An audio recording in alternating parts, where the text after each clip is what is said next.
Bernie Sanders did not give Clinton a pass on her birthday.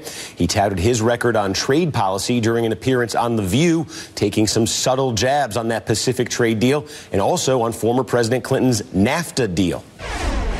Do you think that you are able to make those tough political decisions that she can't? I do, and I'll tell you why.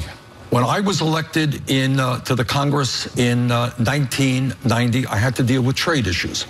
And you had all of corporate America, and in fact, the Clinton administration, the chamber, oh, these trade agreements are great. Well, I said no to them, and it turns out that I was right. Andrea, it's interesting to listen to Bernie Sanders now. By Bernie Sanders standards, this is a guy who brags that he's never run a negative political ad in his life. By his standards, the rhetoric now is highly negative. He's talking about the Defensive Marriage Act from the 1990s, which Bill Clinton signed. He's talking about the Iraq War, which he voted against and Hillary Clinton voted for.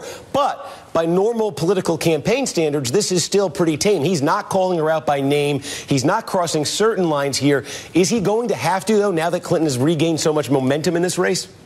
Well, he is being so much tougher and so much more confrontational about her record than he had been before. His advisors have told him that he's got to step it up after that debate, when it was widely viewed that he was not confrontational enough and actually gave her a lifeline on the emails. So this is a new Bernie Sanders, and the Iowa platform was a very important comparison test. Tom Harkin, who supports Hillary Clinton, was quoted in the New York Times as saying that Bernie Sanders has more passion among his supporters. And clearly, while she's ahead in the polls now in Iowa, he's got the support, the kind of enthusiasm that often counts on caucus night. She's running scared in Iowa after what happened last time. She came in third. So she pulled out all stops. Katy Perry, Bill Clinton in his first public campaign appearance for her on Saturday night.